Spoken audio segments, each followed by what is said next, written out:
तो नमस्कार दोस्तों, मेरा नाम है अविचल दीक्षित और स्वागत है आप सभी का हमारे YouTube चैनल एप्टिकस द एजुकेशन वर्ल्ड पे। तो हमने पिछली वीडियो में डिस्कस कर लिया था फिजिक्स में कि परावैद्युत पदार्थ का ध्रुवण कैसे होता है, पोलराइजेशन ऑफ डाइलेक्ट्रिक। ठीक है, परावैद्युत पदार्थ को जब हम किसी कैपेसिटर की प्लेटों के बीच में रखते हैं तो उसका किस तरह से धनावेश एक तरफ और ऋणावेश एक तरफ पहुंच जाते हैं और उसका ध्रुवण हो जाता है। ठीक है, अब हम इस वीडियो में पढ़ेंगे परावैद्युत सामर्थ्य के बारे में। परावैद्युत सामर्थ्य किसे कहते हैं, यानी कि डाइलेक्ट्रिक स्ट्रेंथ।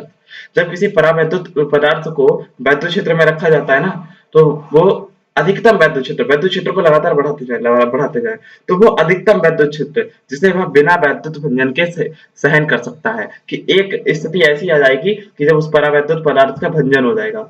जब हम वैद्युत क्षेत्र को लगातार इलेक्ट्रिक फील्ड को लगातार बढ़ाते जाएंगे तो एक क्षेत्र ऐसा जाएगा कि उस परावैद्युत पदार्थ के का या परावैद्युत पदार्थ जो भी है, परावैद्युत पदार्थ का वैद्युत भंजन हो जाएगा। तो उस तक वो अधिकतम जो वैद्युत क्षेत्र होगा उसको परावैद्युत सामर्थ्य कहते हैं, क्योंकि वही उसकी स्ट्रेंथ है, वो हाईएस्ट इलेक्ट्रिक फील्ड है that can be beared by it, जो कि ये सहन कर सकता है। ठीक है, तो वो अधिकतम वैद्युत क्षेत्र जिसे कोई परावैद्युत पदार्थ बिना वैद्युत भंजन के सहन कर सकता है उसे हम परावैद्युत सामर्थ्य कहते हैं। ठीक है, तो परावैद्युत सामर्थ्य क्लियर हो गया। भंजक विभवांतर, ब्रेक डाउन पोटेंशियल ड्रिफ्ट। ठीक है, तो भंजक विभवांतर क्या होता है? किसी संधारित्र की प्लेटों के बीच वह अधिकतम विभवांतर जिसे प्लेटों के बीच रखे पदार्थ में वैद्युत भंजन होने लगता है। जब हम किसी संधारित्र की प्लेटों के बीच में कोई पदार्थ लाके रख देते हैं तो उस पर और संधारित्र में रख देते हैं तो और विभवांतर लगातार बढ़ता जाता है, तो जब वह अधिकतम विभवांतर जिस पर उसका वैद्युत भंजन होने लगता है, ठीक है, उसे हम उस पदार्थ का वैद्युत विभवांतर कहते हैं। एक बार पढ़ के क्लियर कर लेते हैं। किसी संधारित्र की प्लेटों के बीच वह अधिकतम विभवांतर जिस पर प्लेटों के बीच रखे पदार्थ में वैद्युत भंजन होने लगता है भंजक विभवांतर कहलाता है। संधारित्र की प्लेटों के बीच रखे पदार्थ में जिस जिस विभवांतर पर भंजन होने लगता है वो भंजक विभवांतर कहलाता है। बिल्कुल टर्म से क्लियर है ना, भंजक विभवांतर, वह विभवांतर जिसपे उस पदार्थ में भंजन होने लगे, ठीक है, वो भंजक विभवांतर हो गया। तो ठीक है, अगले देखते हैं समांतर प्लेट संधारित्र क्या होता है। Parallel plate capacitor. Parallel plate capacitor में क्या होते हैं? पैरेलल प्लेट में जो समांतर प्लेटें होती हैं, समांतर प्लेट संधारित्र में धातु की दो लंबी समतल प्लेटें होती हैं जो एक दूसरे से आमने सामने निश्चित दूरी पर वैद्युत रोधी स्टैंड पर कसी होती हैं और दोनों प्लेटों के बीच वायु अथवा कोई वैद्युत रोधी पदार्थ भरा रहता है। वैद्युत रोधी पदार्थ मीन्स टू से परावैद्युत पदार्थ। ठीक है, समांतर प्लेट संधारित्र, इसका एक वो देख लीजिए आप। समांतर प्लेट ए दो प्लेटें हो गई।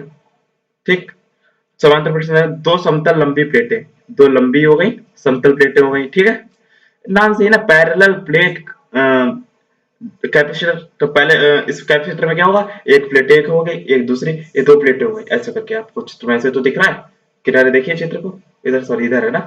हाँ, तो ये दो समांतर प्लेट संधारित्र में दो समतल लंबी प्लेटें होंगी जो कसी रहेंगी स्टैंड पे। ये स्टैंड है ना, ये स्टैंड कसी है स्टैंड पे, और इनके बीच में जो होता है, इनके बीच में यहाँ पे इनके बीच में एक परावैद्युत पदार्थ भरा रहता है, कोई वैद्युत रोधी पदार्थ भरा रहता है।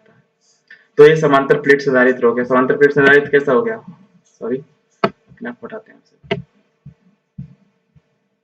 समांतर प्लेट संधारित्र में दो लंबी समतल प्लेटें होती हैं और दो लंबी समतल प्लेटें किसी स्टैंड पर कसी रहती हैं और उनके बीच में कोई परावैद्युत पदार्थ भरा रहता है। दो तीन कंडीशंस हैं।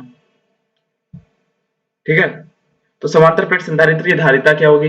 हमने आपको धारिता निकालने का फार्मूला C=Q भी बताया था। उसी तरह समांतर प्लेट संधारित्र की धारिता को कैसे निकालेंगे एक क्लियर कर लेते हैं। तो समांतर प्लेट संधारित्र की धारिता में मान लिया कि माना धातु की प्लेट, दो प्लेटें एक दूसरे से d दूरी पर है, ये दोनों, इनके बीच की दूरी ए दूरी d मान ली। ठीक है, दिख नहीं पा रहा होगा, सॉरी।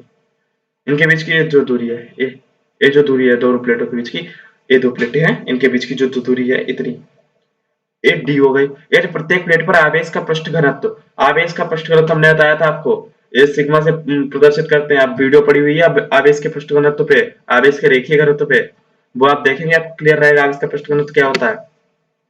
आवेश का पृष्ठ घनत्व मान लिया सिग्मा है, और इनके बीच के माध्यम का परावैद्युतांक के ओ, हमने बताया था आपको, इनके बीच में एक परावैद्युत माध्यम भी भरा रहता है, और वो माध्यम हमने मान लिया के है, तब उत्पन्न वैद्युत क्षेत्र क्या होगा। उत्पन्न वैद्युत क्षेत्र E is equal to sigma upon k epsilon 0, ये सीधा सा फार्मूला है, ये मैंने आपको निकलवाया है उसमें, जो पीछे मैंने आपको कराए हैं वीडियोस, उनमें आप देख लीजिए। E is equal to sigma upon k epsilon 0 हो गया, यहाँ पे के परावैद्युत माध्यम है, एप्सिलॉन 0 नियतांक है, और जो सिग्मा है वो आवेश का पृष्ठ घनत्व है। ठीक, डेटा आज का जा रहा है, एक्चुअली नेट से क्लियर रहता है सारा कुछ। आज की वीडियो में इतना ही रखें हम, कुछ गड़बड़ हो रहा है, कुछ गड़बड़ हो रहा है, आज की वीडियो में इतना ही रखते हैं, ठीक है। तो थैंक यू, नेक्स्ट वीडियो में मिलते हैं।